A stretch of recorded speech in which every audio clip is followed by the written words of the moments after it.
Are we ready now? एक minute sir. Yeah. Wait a minute, sir. Okay.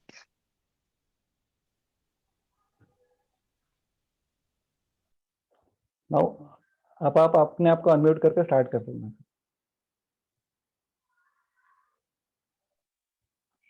Okay. Okay. Okay. Yeah. Okay. Good evening, friends. Merry Christmas to all of you.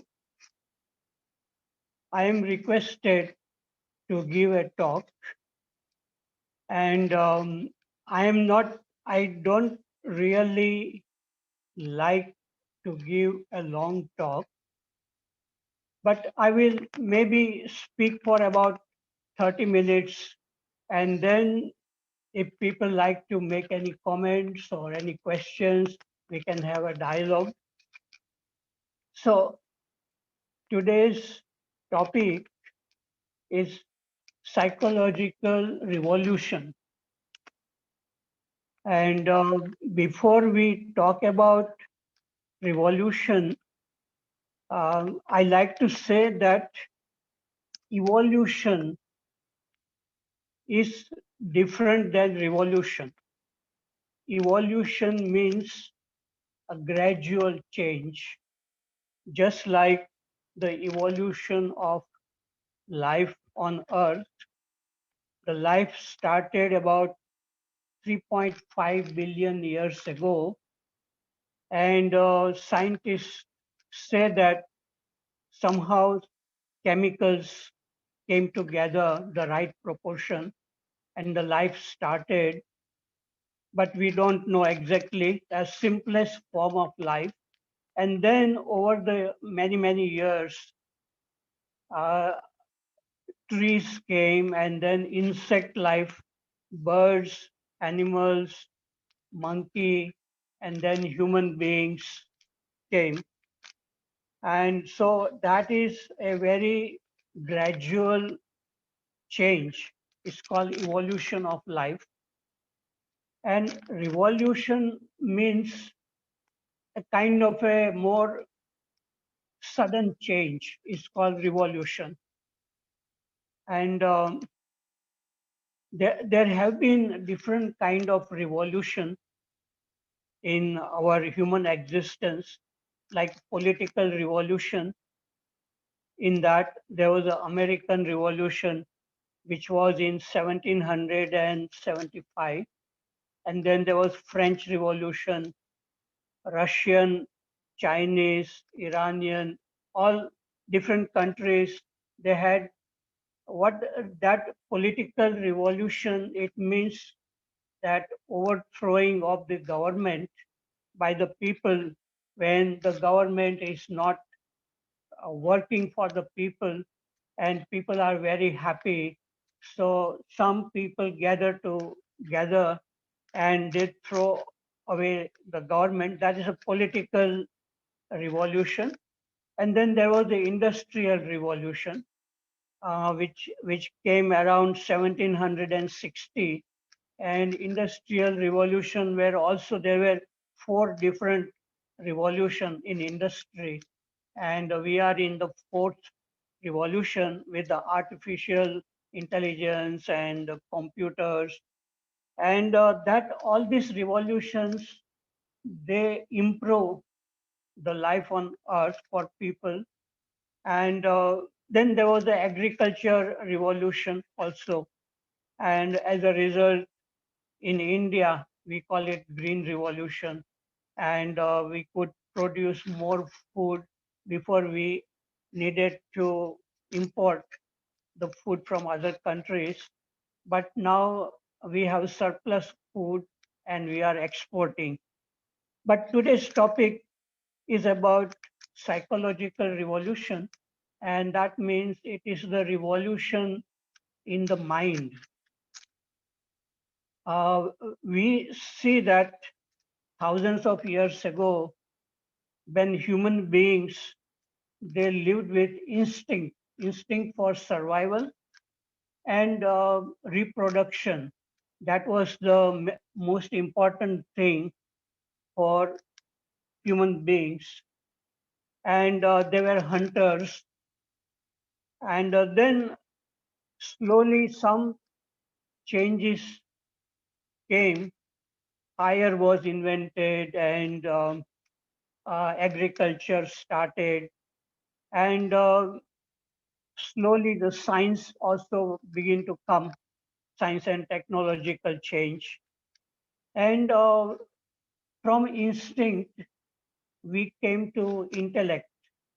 So the intellect is the ability to invent something, to um, analyze, to find out something new. So this intellect has become very, very important tool for human beings, and all this science and technology is responsible for intellect. But um, though human beings through intellect, they have invented beautiful machines and telecommunication and communication. It has made our life easy, but at the same time, this ability to think, intellect, has created many, many problems in relationship with each other, because we, through the thinking, and when we started thinking, we invented language, and then from that, this sense of I or me, I am different, that has also come, a kind of selfishness, and that has made relationship, human relationship, very, very difficult. So in spite of having good intellect, ability to do many, many things, invent many new things, the human relationship has not been very good. And all the inventions which have nuclear power, all the weapons of mass destruction, it has made human existence very, very dangerous, because as long as our life depends on selfishness, greed, and to have more than other people, and a sense of belonging to a country or belonging to a religion, and all these divisions which exist in human beings, that these weapons are used to fight. And also within the family, also there are many conflicts, and we see in the newspapers every day, there is so much crime committed in every town, in every state, country, and that is because there has been, human beings have not evolved further from intellect to what is called intelligence. And so when human beings, they develop this different faculty than thinking and intellect, then that, maybe we can say, a kind of a revolution has started in the life of a human being. Just like when the trees grows, there are so many leaves, many, many branches, but everything is very green. But one day a flower comes in the tree which is something new. A beautiful flower grows on a tree, and you can say that there is a revolution has happened in the life of the tree. Similarly, when some insects were moving on the ground and even they were moving very fast and running, but one day this animal began to have wings and they started flying in it above the earth, and that you can say that that was a revolution in the life of the insect or animal, that from ground it began to come up and fly in the sky. Similarly,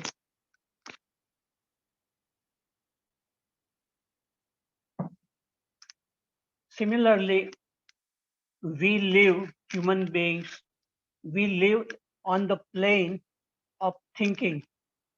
And this thinking is like a crawling on the surface, two-dimensional surface. And in that thinking, there are so many problems arise, like fear, anger, jealousy, and greed, and all kinds of psychological problems which arise from thinking. And the thinking itself cannot solve these problems because it is like moving in a two-dimensional plane of thinking. But if by some chance a new faculty develops in a human being and which is different than thinking, we can call it awareness or intelligence. And when that a new dimension comes, intelligence, then it is like moving above the surface of thinking and then looking at thinking very, very clearly. So, with this awakening of awareness or intelligence, thinking can be seen very, very clearly. And a person with such intelligence can see how, if there is a anger is arising, this intelligence can see that anger is arising. When it is arising, it is not like gathering all the knowledge about anger and then using this knowledge to solve the problem of anger. It doesn't work because when anger arises, one needs to have that ongoing awareness or intelligence which can see the beginning. So when a person is able to look at the beginning of a thought, then the person feels that there something new has happened in the life of that person. And so many human beings have lived on this earth and they had felt a new dimension in their daily life, just like Gautam Buddha 2500 years ago. And he was a prince and living in a palace and with all the luxuries, but he was not happy. And one day, when he saw an old man and with a disease and the death of a human being, and he began to think what will happen to him when he grows old, will this also happen to him, disease and death? And that it bothered him a lot. And since he was married and a prince, he had many responsibilities, but he needed some time to be alone and to look very, very clearly within himself, because he felt that if he was not really free from these problems, psychological problems, then how he can help other people. And so he wanted to have some clarity. And so one night he left the palace without telling his family, and he wandered around for several years in the forest. He met some gurus, and he learned how to meditate, and he developed some clarity in his life, and his gurus were also very happy. But Gautama felt that that was not enough. And then still there were something which was not very clear. And then he left the gurus, and he started practicing many austerities, trying to deprive his body of food and water. But that made his body very weak, and his mind also was not very clear. So one day he started eating normal food and started meditating alone under a tree. And that went on for some time. And one day, in the morning, when he opened his eyes, he saw the bright star. It was shining so beautifully.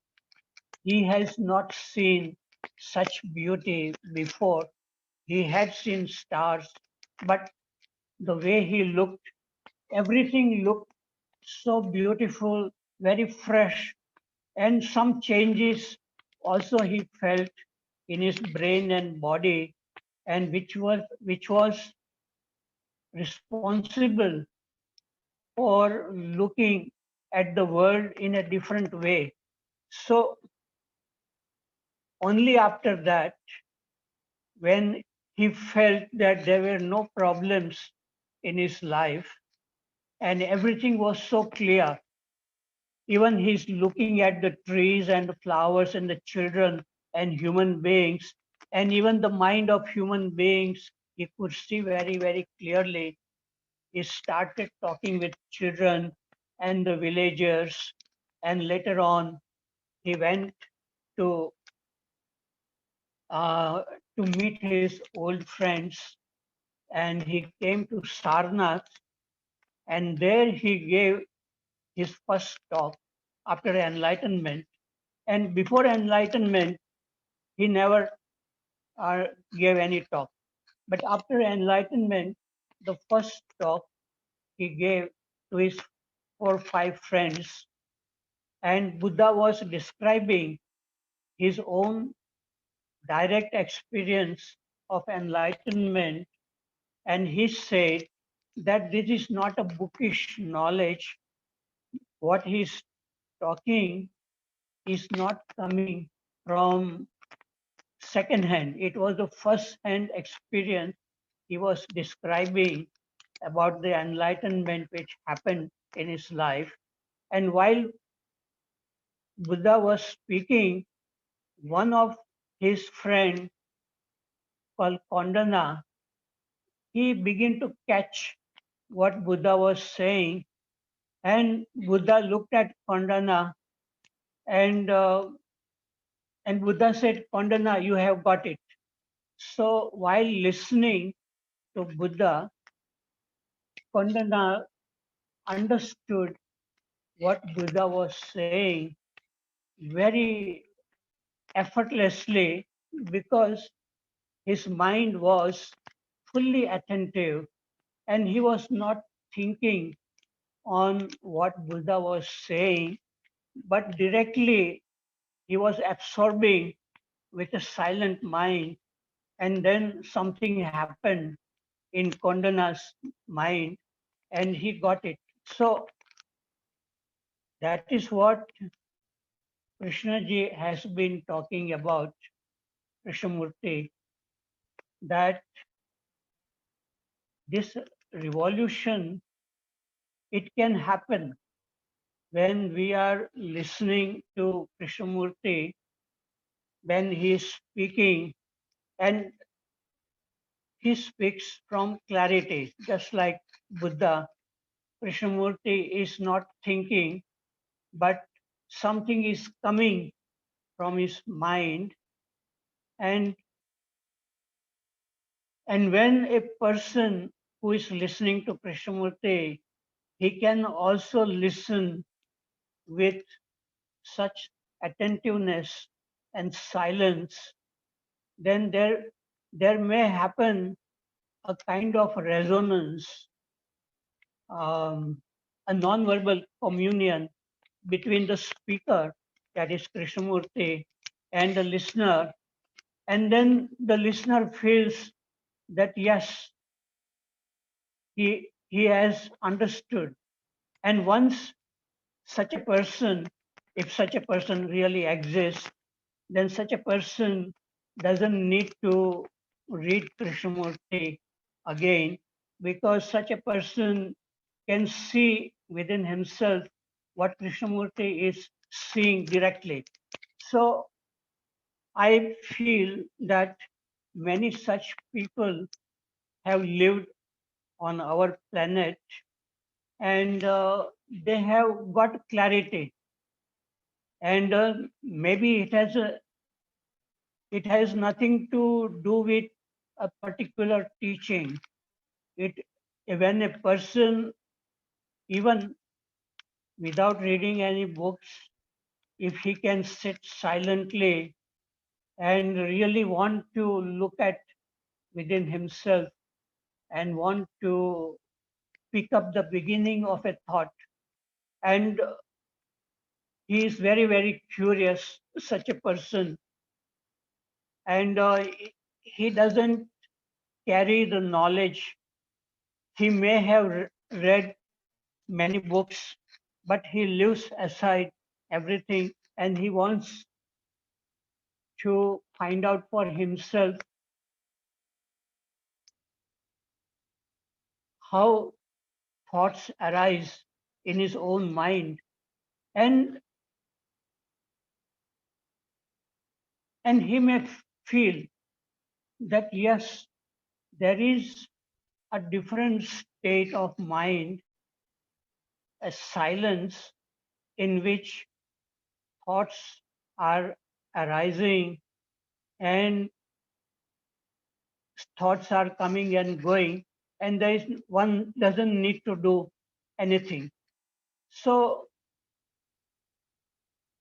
that will be the beginning of a new way of living, in which all the problems created by thinking, if they arise, like fear or anger or jealousy or loneliness or boredom, if such problem arise, one is in the state of seeing, and the moment it arises, it is seen, and the problem is dissolved. So that is why Krishnaji says that in the light of awareness, all problems created by thinking, they get dissolved.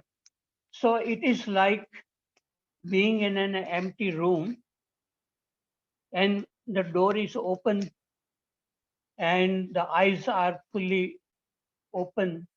And if somebody comes through the door and you know that somebody has come, so similarly is a state of awareness in which thoughts which are coming can be seen very, very clearly. So this is what I call a psychological revolution. And let's see if I have.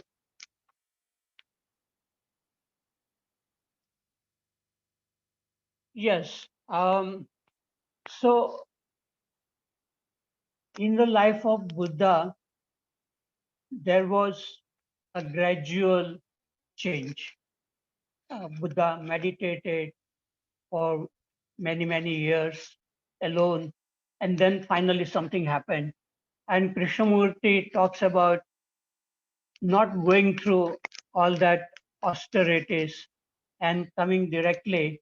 So one day I was thinking about Krishnamurti and Buddha, and then in my imagination, I saw that Krishnamurti had gone for a walk and he was in Sarnath and he saw Buddha talking with his hundreds of disciples and all these disciples of Buddha, they were listening very, very attentively to what Buddha was saying. And then after Buddha finished his talk, then Buddha asked to his disciples whether anybody wanted to ask any question. And since Krishnaji was listening, and Krishnaji said, "Dear teacher, may I ask you some questions?" And Buddha said, "Yes, you are welcome, young man. Your questions will help my disciples very much. You can ask any questions you like." So Krishnaji asked first question, that was it necessary for you to leave your palace and your wife and meditate for so many years in the forest and to get enlightenment? Was it not possible for you to get enlightenment while being in a palace? And Buddha said, yes, one can get insight, a momentary insight about this different state of mind, but it it may be very momentary. It doesn't last long, and one again comes back to the normal state. So one has to have some time for some preparation of the body and mind to come to this state of awareness. So it and to have maturity, it requires more time. And then Krishnamurti asks, uh, like, is there a path to truth? Are there any methods? So yes, uh, there are in Buddha's answer that yes, nothing happens without doing anything.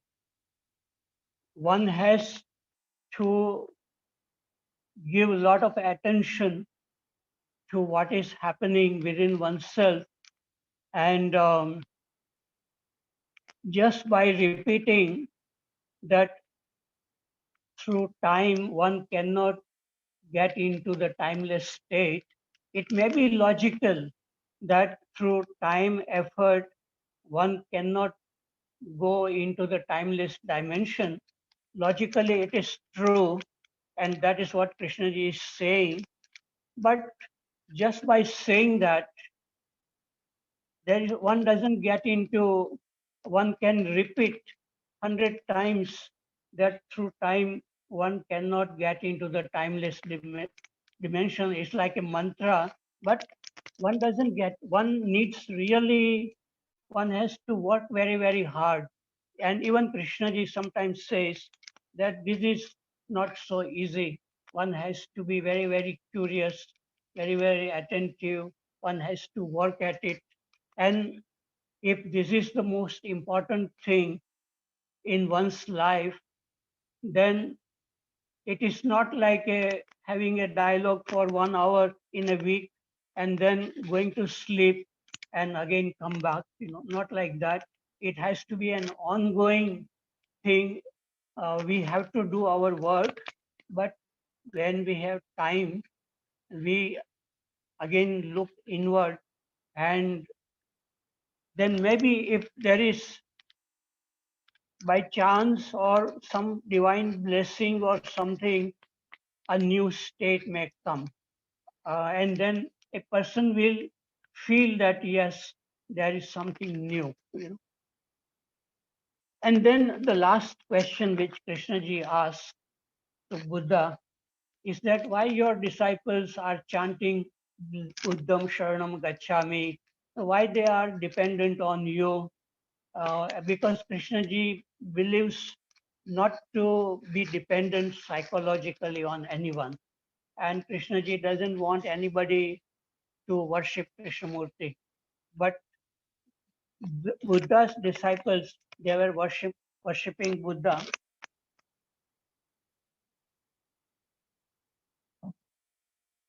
So Buddha said that yes, as long as these disciples, they have not found,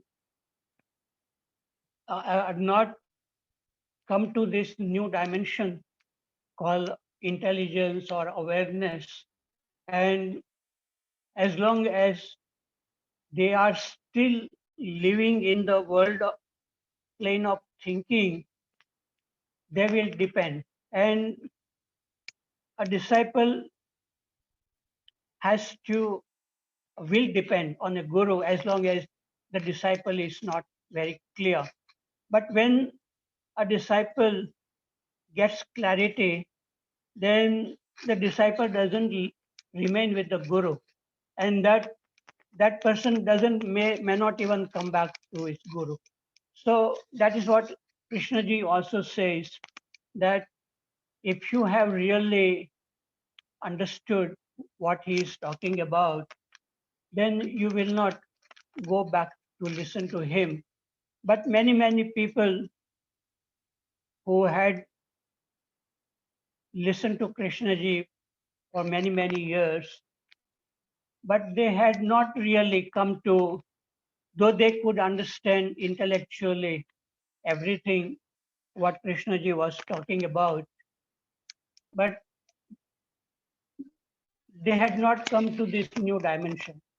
So one professor had come to Rishi Valley, and I had talked with that professor, and he could give talks in the university about Krishnaji, and he came to meet Krishnaji, and he told Krishnaji that I have been studying your teachings for 30 years, but I have not really moved, means I have not changed fundamentally at a deeper level. So Krishnaji said, you have not moved because you have not stopped. What Krishnaji meant by stopping is that not keep on gathering knowledge about the teachings, because one can gather all the knowledge reading many books of Krishnaji or Zen Buddhism or Upanishads. One can gather a lot of knowledge, but that does not bring a real transformation, a newness in the life of a person. So one has to really stop gathering all the knowledge and be alone, be silent, look within with a great curiosity, and then if something may happen or may not happen. But I feel that this is the only way, not through dialogues. I myself had no dialogues after I came to the first book of Krishnamurti in 1972, The Flight of the Eagle.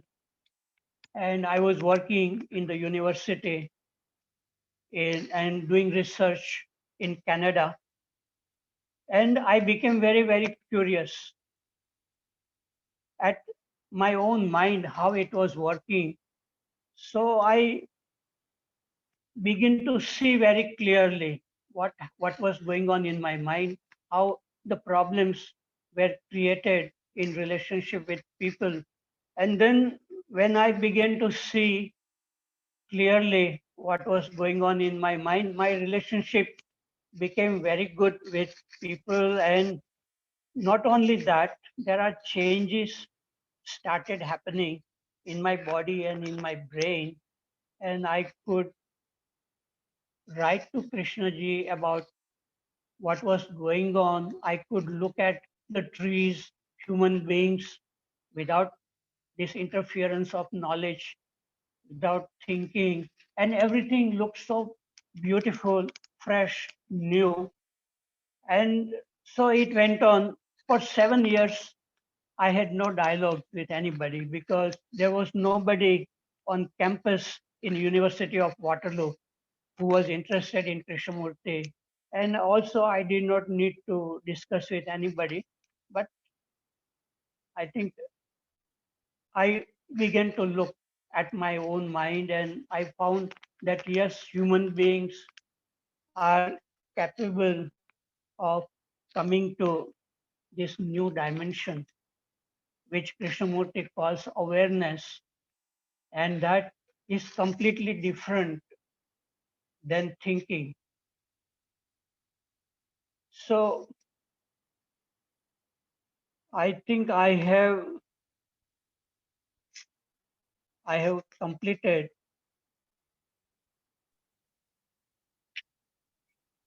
And then after this happens, then we can really understand, not intellectually, that the observer, this, and the observed, they are one, not in an intellectual way, because in intellectual way we can say, yes, humanity is suffering and I am also suffering. So I am not different than humanity. That is one way, a intellectual way of saying that observer is the observed.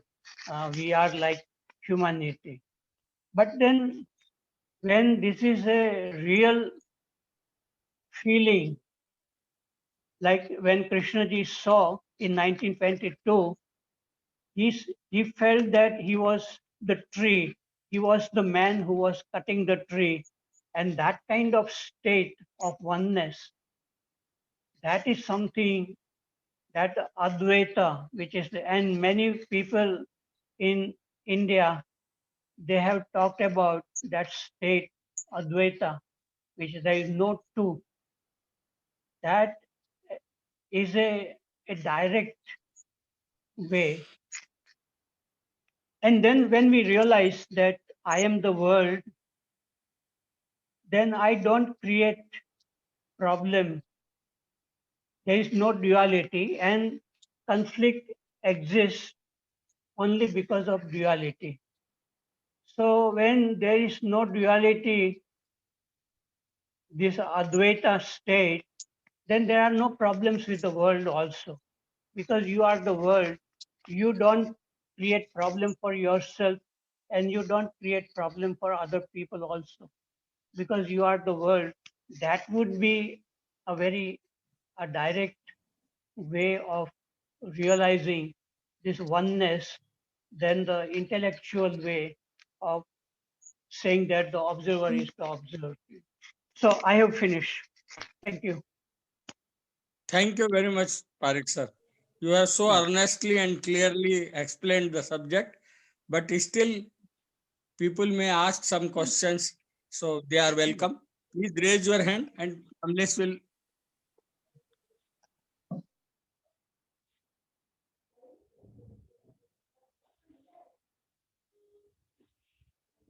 Anybody wanting to ask any question to Harshad Parikh ji, he can unmute himself and he can ask question or make directly a to. comment if he feels so. If somebody is interested in asking question or making any kind of comment, he can unmute himself.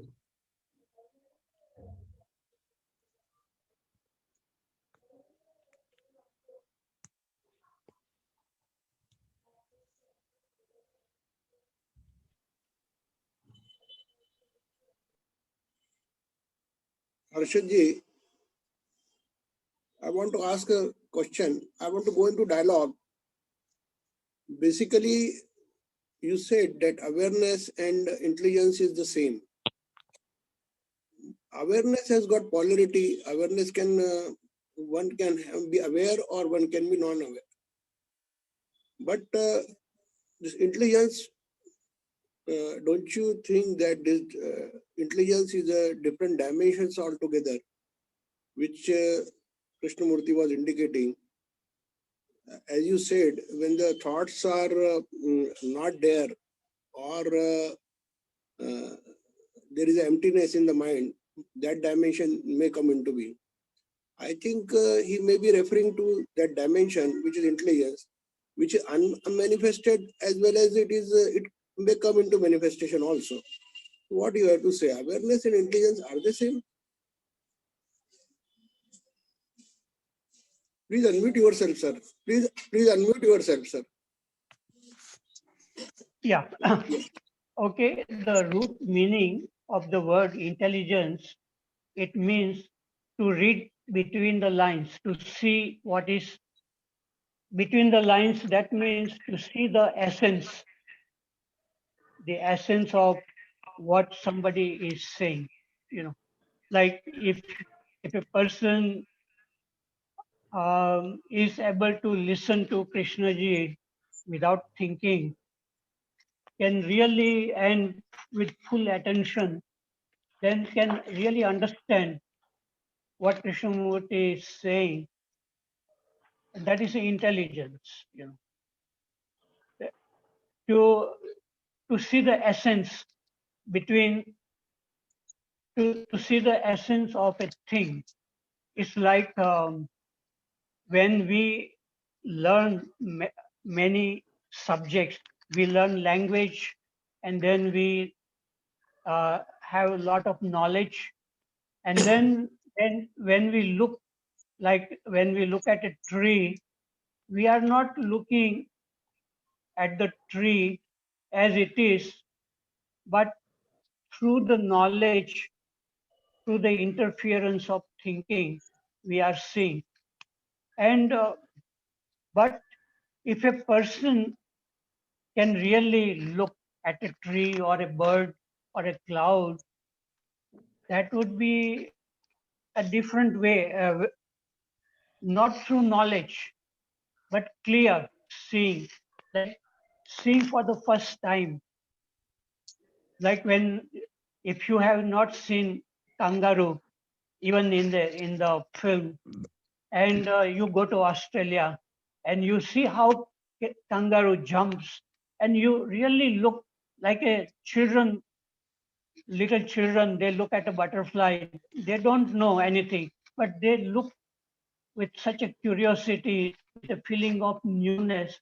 So that I call it intelligence or awareness. These are the words which we have invented, and we can go on insight or so many, and then we can analyze. But I don't use different words. This awareness or intelligence is enough, and it is a new dimension in the mind.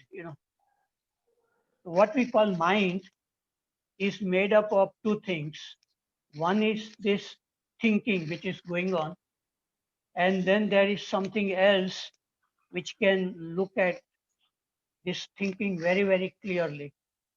But that dimension which can look at thinking clearly is buried under the dense layers of thinking. So all we know is thinking only, and we are moving round and round like that rat trying to catch its own tail, and it was not able to. It was going round and round, and it was going in such a mechanical action of going round and round, trying to catch its own tail, but not able to because it had a short tail. And that rat was not aware that there were people around. They were standing and laughing at the rat. You know. And but then somebody touched the rat, and the rat moved in a straight line and escaped.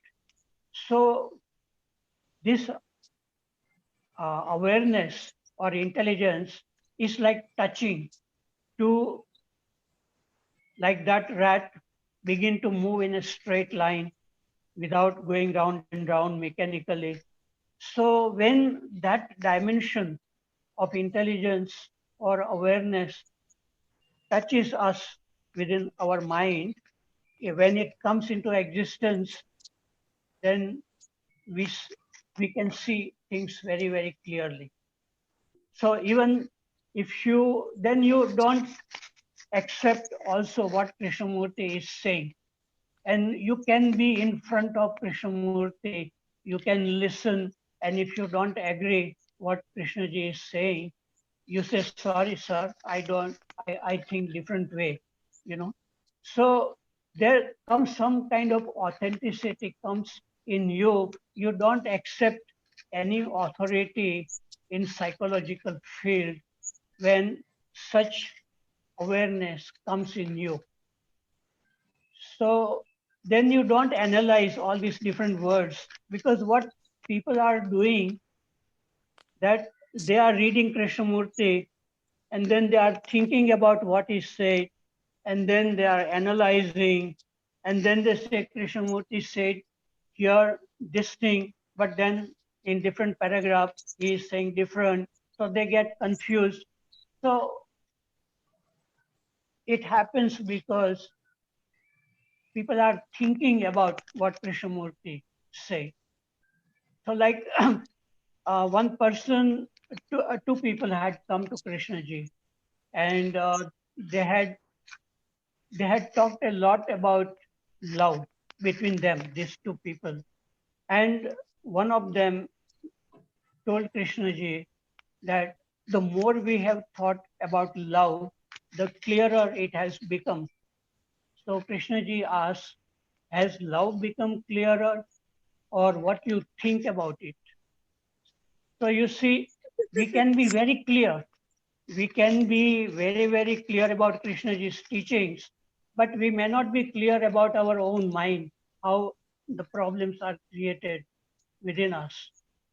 So I think that is the difficulty.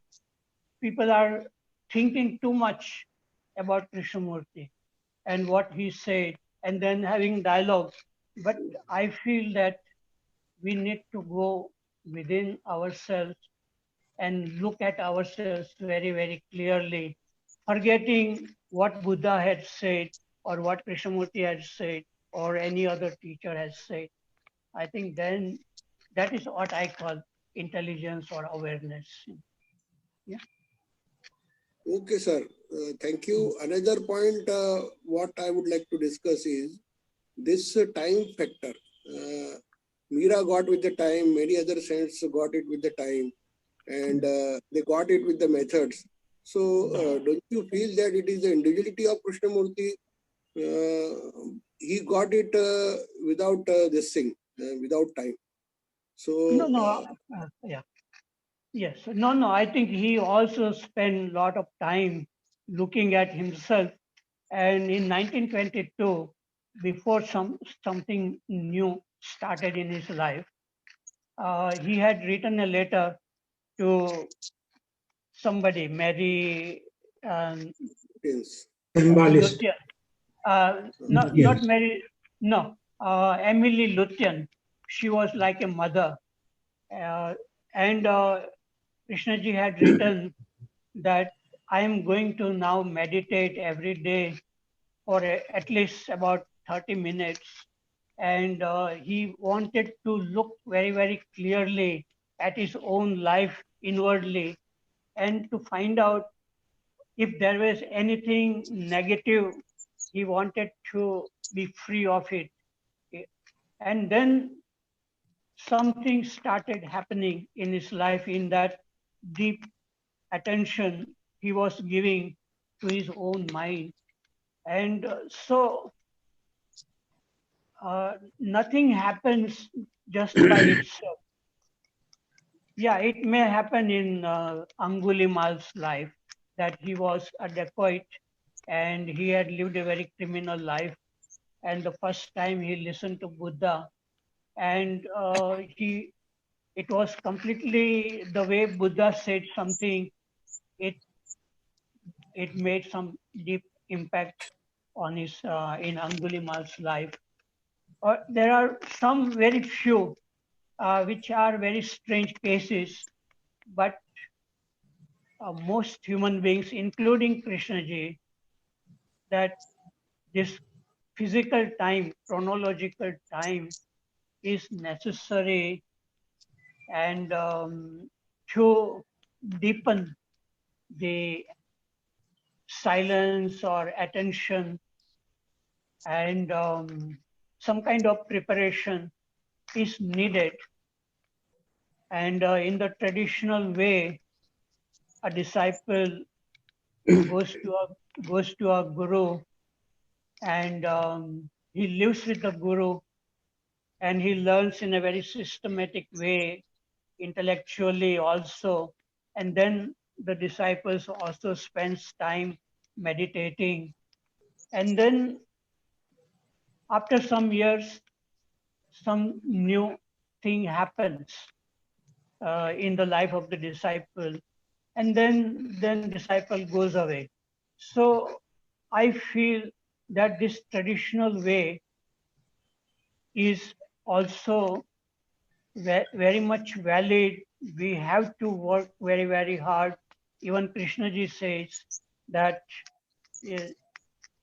uh, you have to dig a soil, prepare the soil, and then you have to plant a seed, and then you have to water it, you have to look after it, and then after many years, a plant grows, and then the flowering comes. So this flowering, which comes in the life or mind of a human being, is not just sudden thing.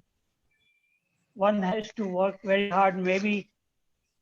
But why Krishnaji says that you you change now? He says it because people may become very lazy, and Krishnaji wants people to be very, very intense and not make it as a very intellectual affair. That's why maybe he says change now. Okay, sir. And Thank he you said very much. if you, yeah, thank you. Another point So- I want to just discuss is what are your views about this process which was mentioned in his diary and all that. In that process, many people have observed it, and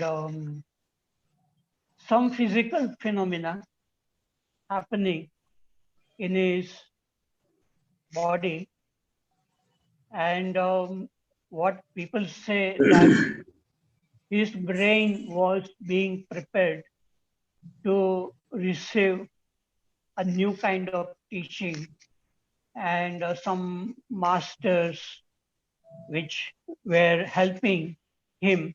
And even Krishnaji used to faint and he did not remember much what was happening.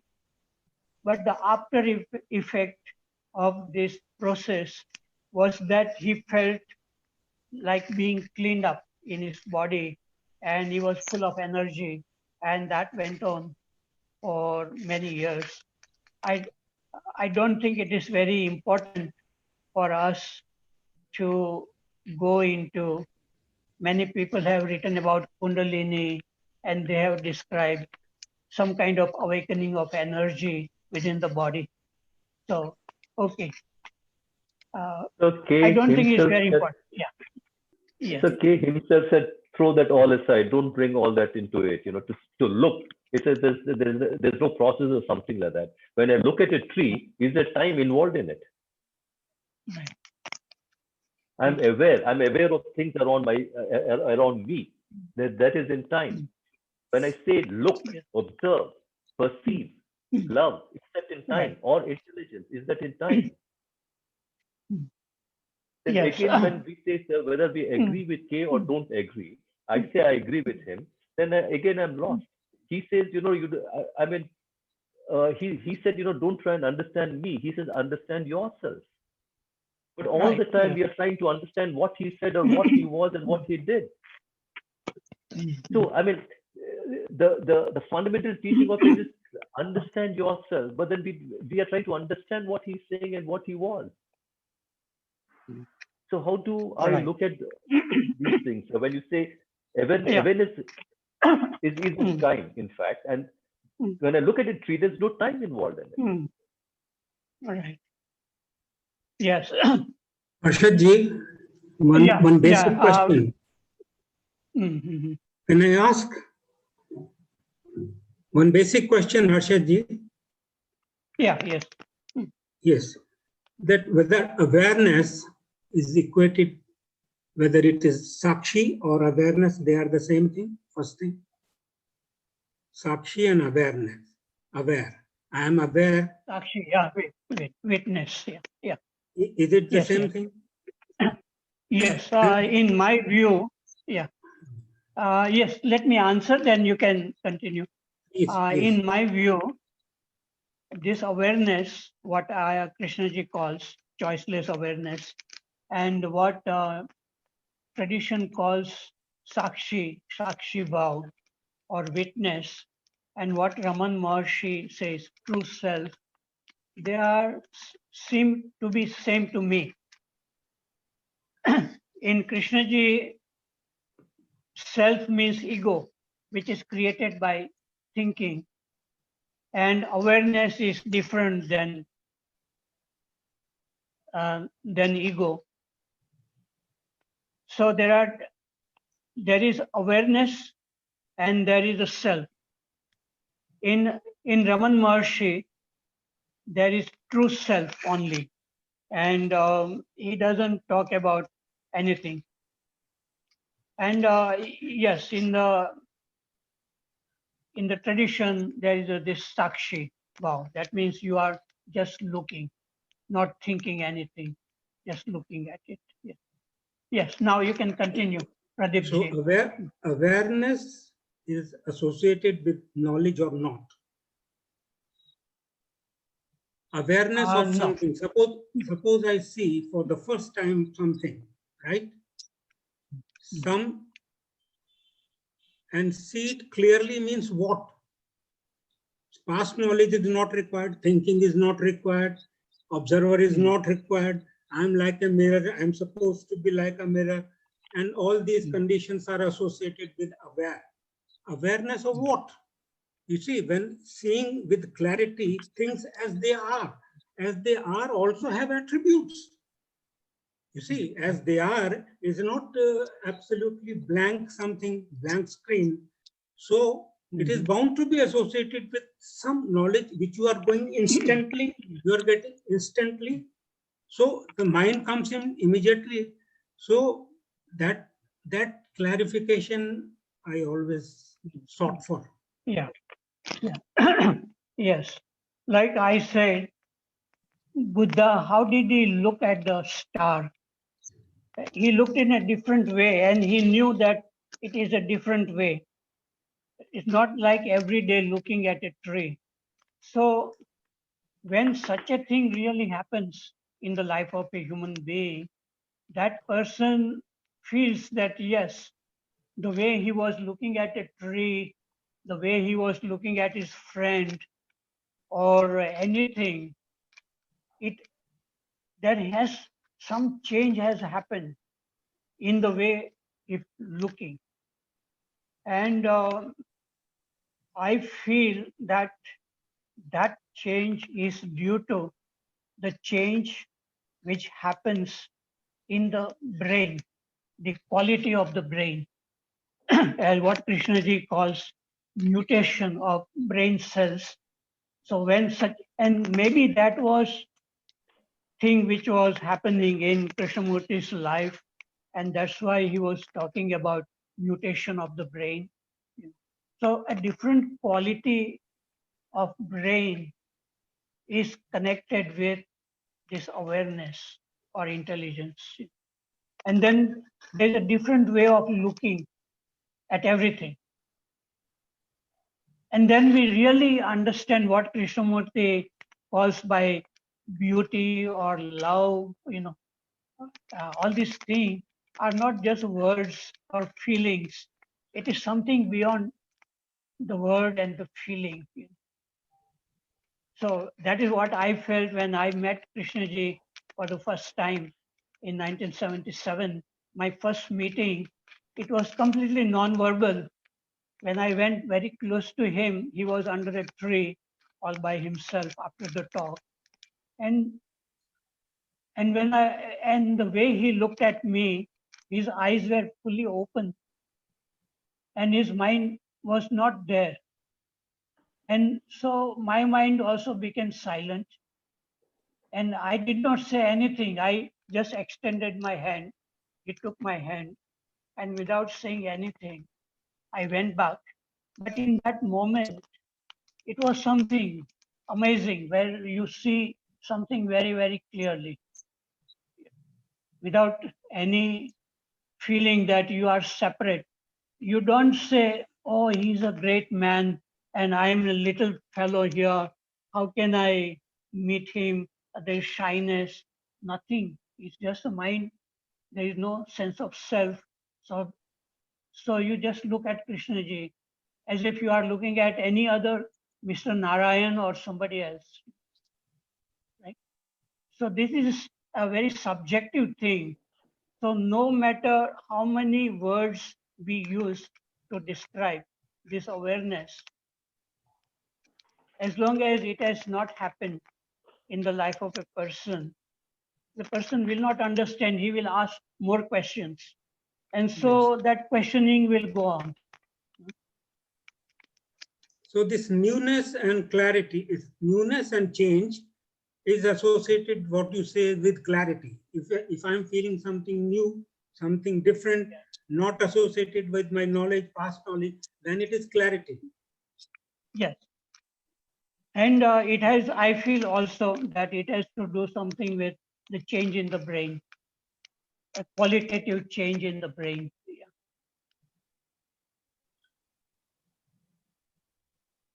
So this is observing And without that- observer. Yes, Observing without observer. yes. But observing what, Yes. sir? Whatever it is, whether it's a tree or a person or Krishnaji or anybody, And so Interesting it is. it's, Yes. Thank you. yeah, Thank you. Thank you, sir. yeah, So, lots of words which Krishnamurti used, like a word like love, when you look into dictionary and what Krishnamurti is saying are two different things. Now, if I look into what awareness means, perception means, observation means in dictionaries, they are completely different. So if I'm trying to say this is what the dictionary means and this is also what K is saying, I mean, is that what the right way of looking at whatever he was speaking, sir? no, that is not the right way. The right way is just to listen. And in that listening, there is no interpretation, no comparison. And in that, like, I listened in that way for the first time 7 years after I came into contact with Krishnaji. And it was in a public talk in California, Ojai. I had gone there, my third visit. And at that time, when I was listening, it was effortless listening, first time. Before I used to listen to Krishnaji and I used to feel tired after that. Maybe there was unconscious interpretation going on.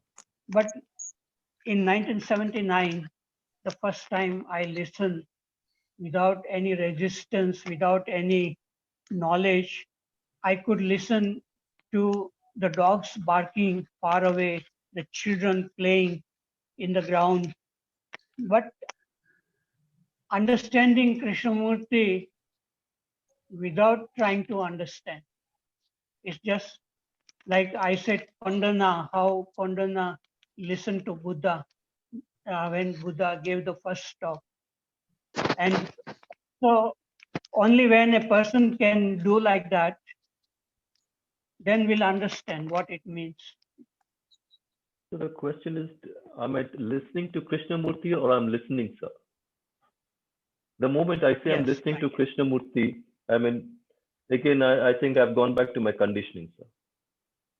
And then That's when I'm right. quoting Buddha also, or Buddha's teaching and the disciples, what they said, 300 years after Buddha passed away, his teachings were written down, sir.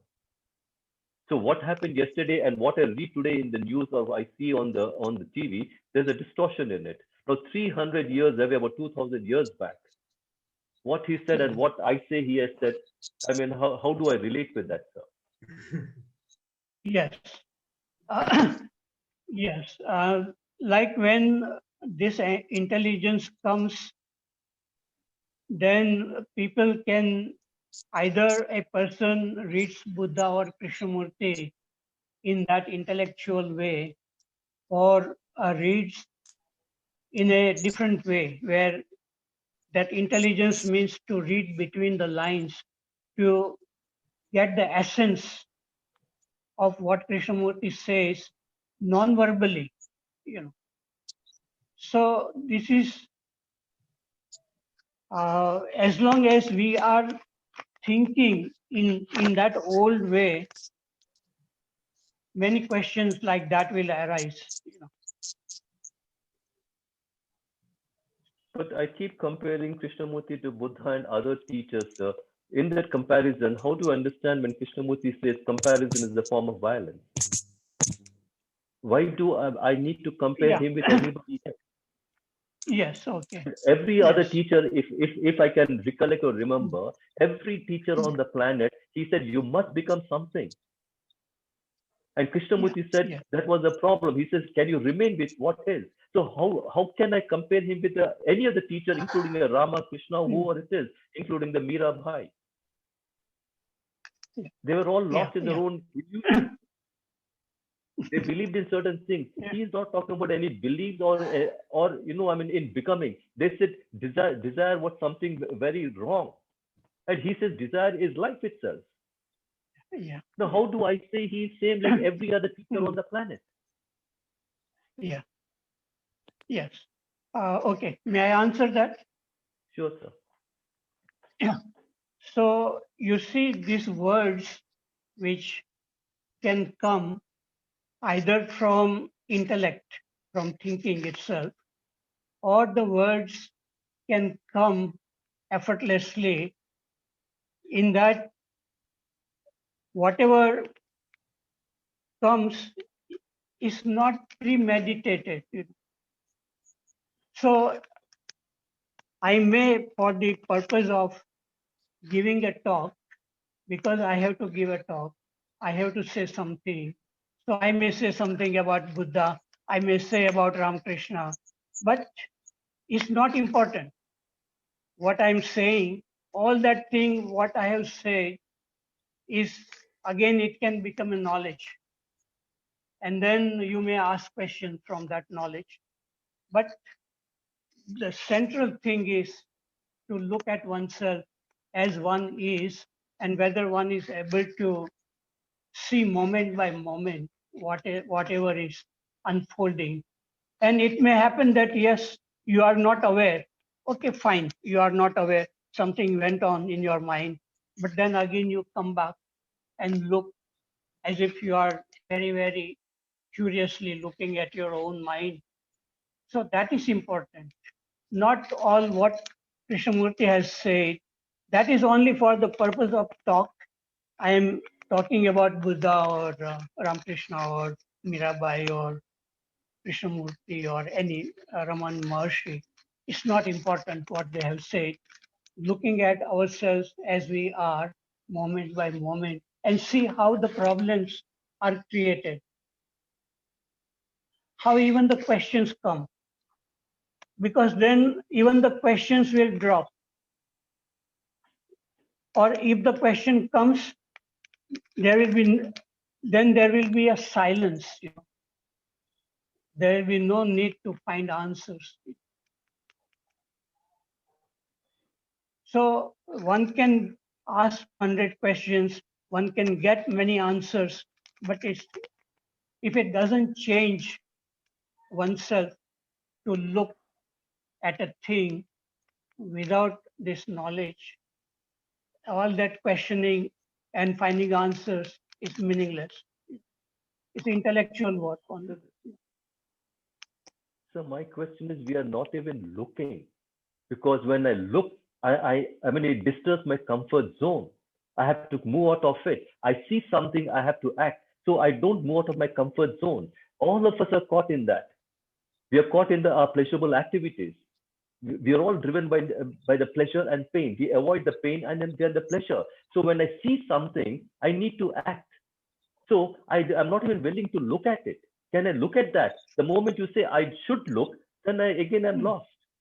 The point is, I'm not looking. I don't want to look because I don't want to disturb my comfort zone.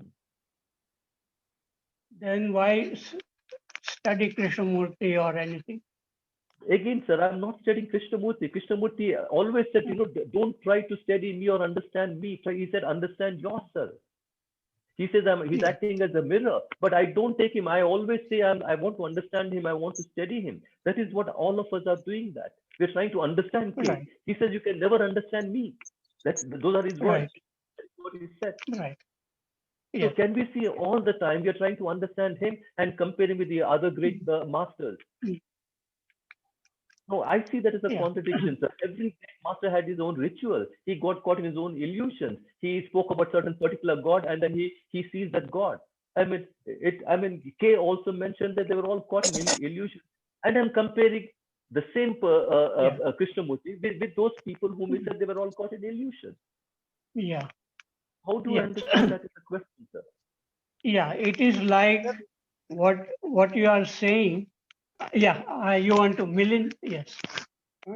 You want to Sorry, sir. Milind? After you, sir. After you, sir. Yeah. Okay. So, Anandji, what is happening is that all these questions are coming from the plane of thinking only, and answers are also coming from the plane of thinking. So it can go on in that living. So one has really not come out from the plane of thinking, and from that plane of thinking, we can say that Ramakrishna was in illusion, or Mirabai was in illusion. I'm not saying that, sir. I'm not saying that. Kay said that, sir. Kay said. We all. I'm not saying that. Please, I'm not saying that. That is what was said by Kay. I'm just repeating those words. Yeah. So Kay did not know about Mirabai or Ramakrishna. He had not met them. That is. I just mentioned the names, sir, because you all have been mentioning, so I mentioned the names. I mean, that is what I have done. I mean, he has mentioned the other names, other great gurus and other great saints. He did mention that. And it's not, I mean, thinking is very essential, sir. Without thinking, I won't exist. I mean, I'm not going to condemn my thinking.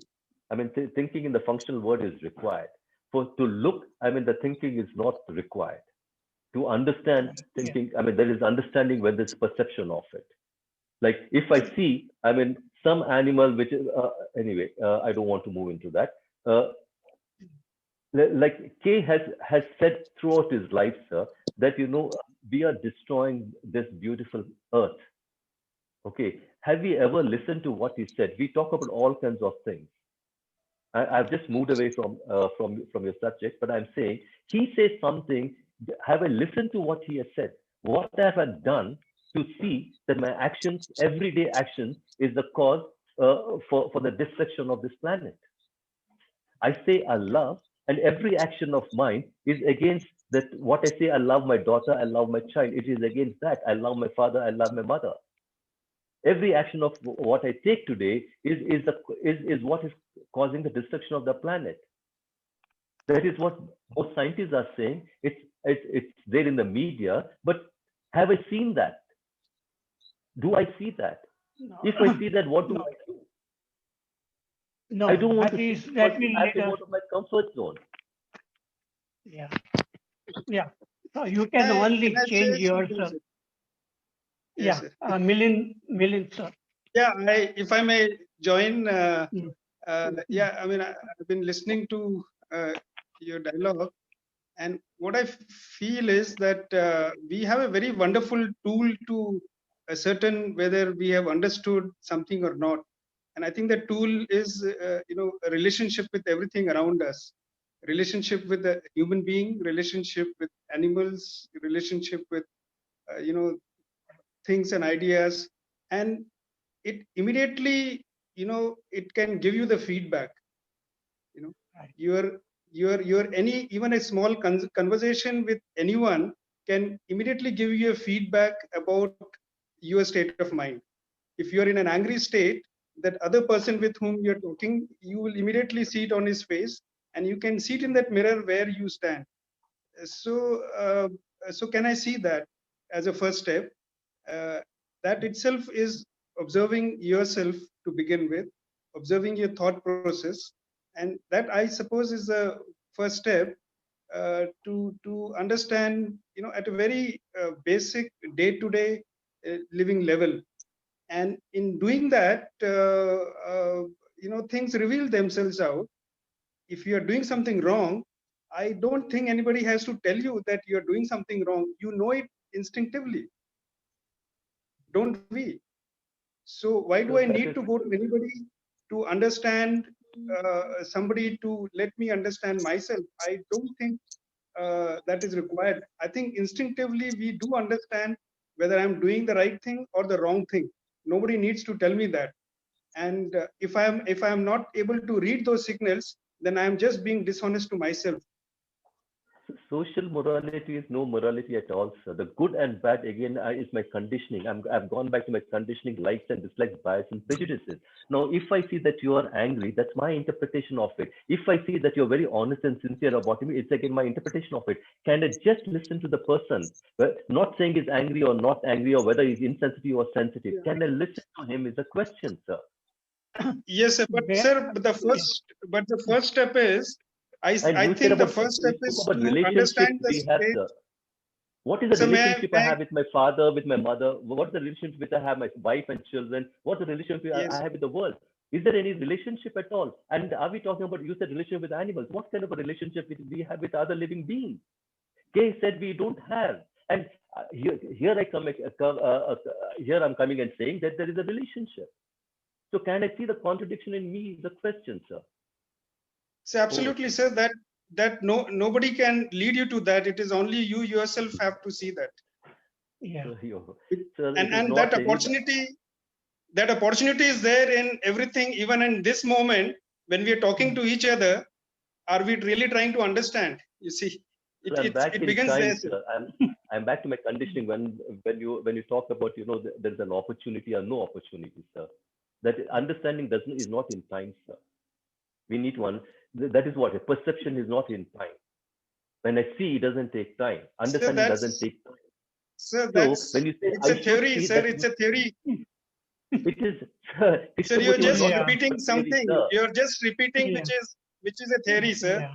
You're just Sir, repeating so, something which is a sir, theory. So what you're saying, what Krishnamurti spoke is all theory. I'm not referring to Mm. Krishnamurti here, sir. I'm Sir, that is- referring to my I'm repeating day-to-day life. Krishnamurti, sir. Mm. Sir, I'm repeating I'm Krishnamurti. sir, please don't repeat Krishnamurti. I am So referring to we are something. having a discussion, sir. So we are discussing about what Krishnamurti spoke about. We are Sir, discussing if I that. may Krishnamurti point is- out, sir, if I please may point understand out, Krishnamurti. leave Krishnamurti and everybody else around. Let us Sir, we talk cannot about. leave Krishnamurti or anybody else, sir. How can you leave him out, sir? We Sir, have that come is the here to problem. discuss what Krishnamurti Sir- spoke about, isn't it? It's not your Sir, views and my views. We all have different views. Sir, Oh, sir, we go are ahead. trying Go to ahead. understand. Go ahead. Yeah. We are trying to understand something. Yeah. But I think that is where we are. We are using the word Yeah. again, trying to understand, sir. Again, see, we are getting caught in this conditioning.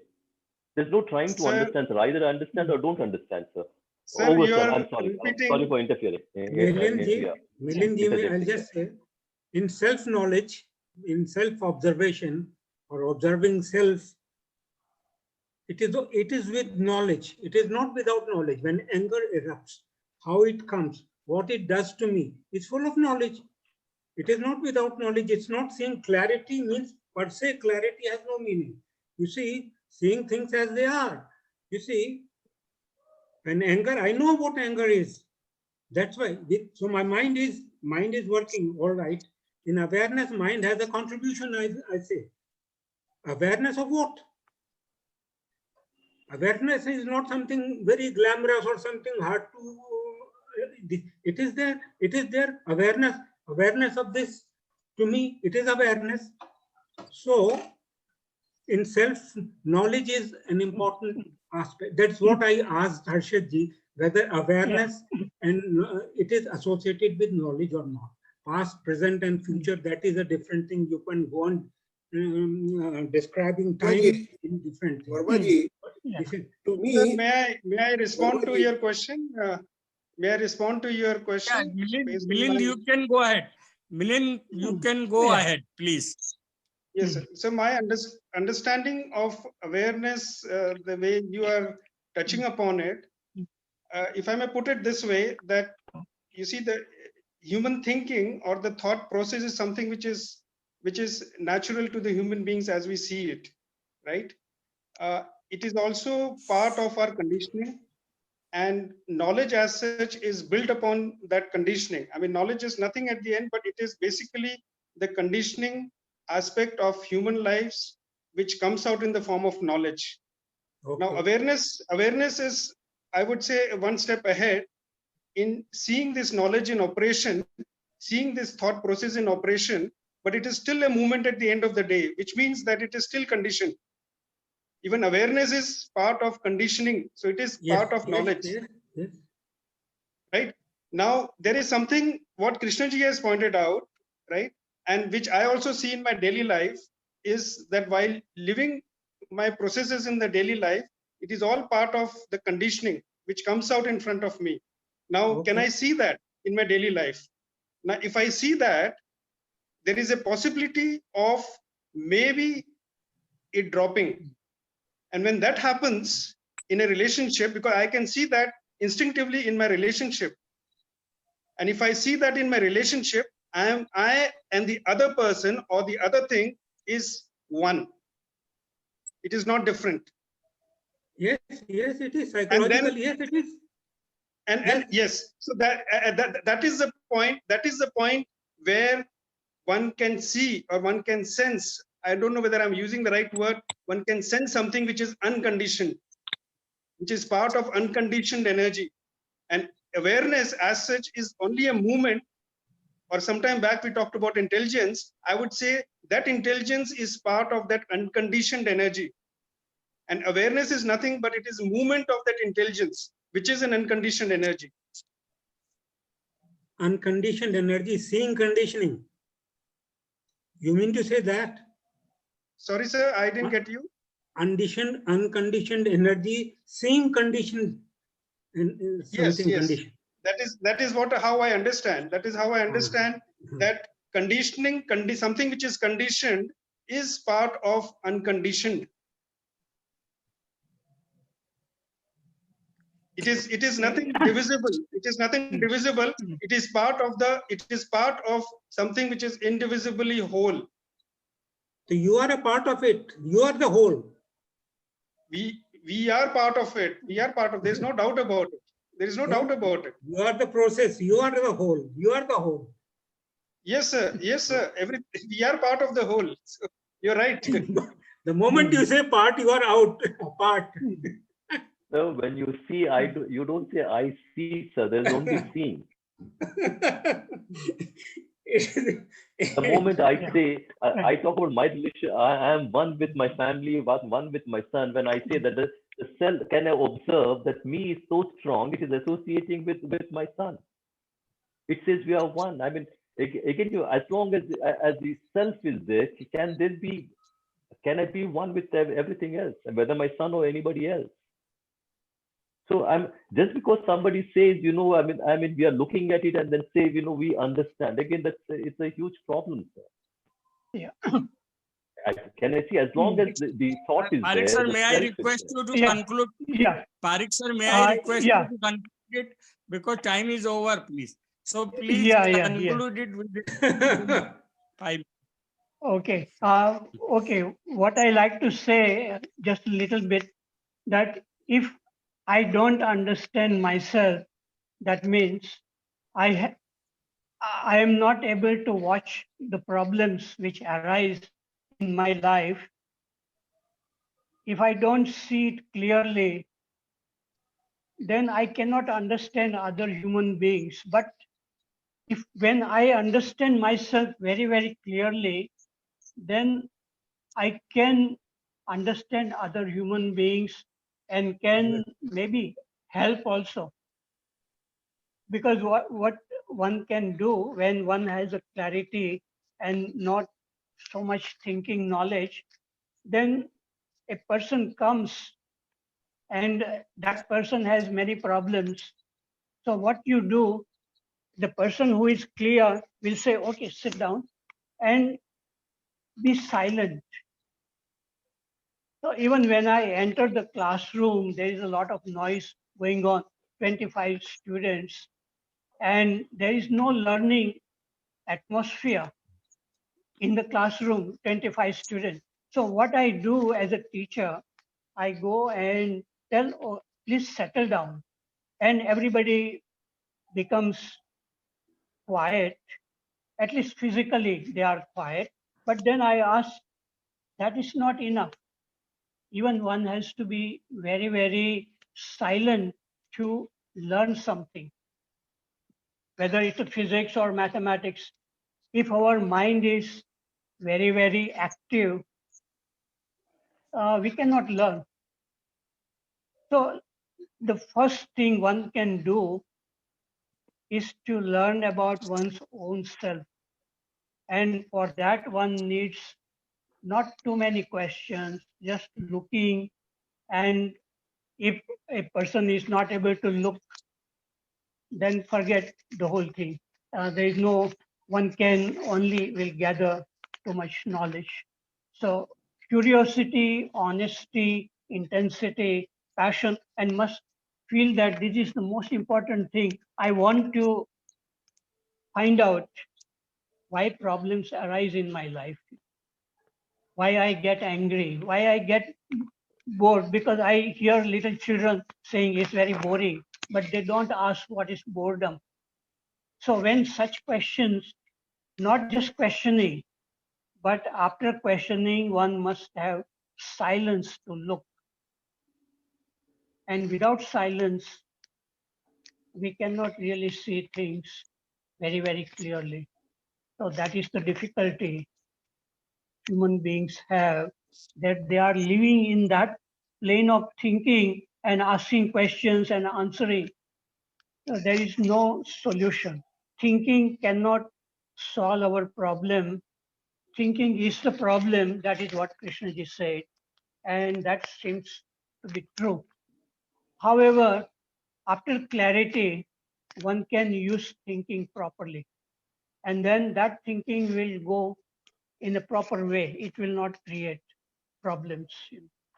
So there is nothing wrong with thinking. It's the lack of awareness which is creating so many problems in the world. Thank you.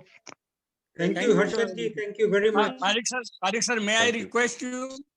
Yeah. May I request you for the next Thursday with some No. subject? So Let many me- people wanted to discuss.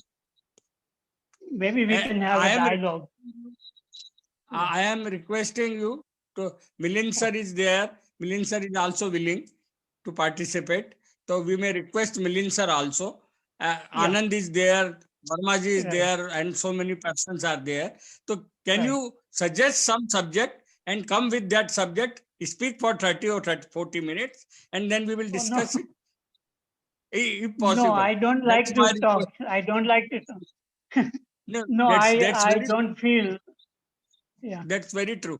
But But you have to but we participate. can have.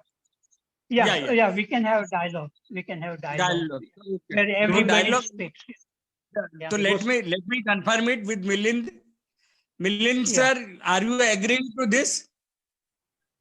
Sir, I mean, I Milind don't know whether I'm qualified to. No, I no. would Forget I would about prefer- qualification. I would. Sir, I would. sir, I'm just asking it. Your willingness to participate with I'll- sir, I'll- Parik sir, I'll come Parik for sir, the. Yeah. Mr. I'll come Anand, for the Mr. discussion. Anand, Wagmare, the Vermaji, and everybody is there. I am here just to make this program possible for next Thursday. Yeah. Yes. Everybody is willing to it or not? Yes. Only Yes, sir. Parik Yes, sir can yes. decide. Only Parik sir can decide it. So I am asking Parik sir, would you please be kind to attend next Thursday? Yes, I will attend. Yeah. Yes, sir. But you have to give some subject to the dialogue and we'll have to speak for some time. For some time. So start this. That is my I think- request. I hope you will be considering this. It could So be. I will be waiting. I will be waiting. Just a minute, Vermaji. I will be waiting for your answer to it on WhatsApp. If you give me some subject, I will convey it to all others. Jain Saab, could it be non-verbal communication by Parik sir? No, that's not possible. Non-verbal. That is not possible. About non-verbal. Oh, okay. You can consider non-verbal in a verbal way. You can use so many words. I don't mind it. But He after doesn't- all, he we have doesn't to want- study ourselves only. You have to come back to yourself only. That is what Yes. everybody is From there only saying. Yes. So let it be decided by Parik sir. Okay. Parik sir, Okay, you okay. decide it and Yeah. tell me. And I am taking consent from all present here. I request you all to be participate this. This was a wonderful session. I am very much thankful to you, sir. And to every participant, I am thankful. Thank you very much, sir. Thank you, sir. Thank you. Please finish it. Please finish it. Modak, Finish. please finish it. Kamlesh.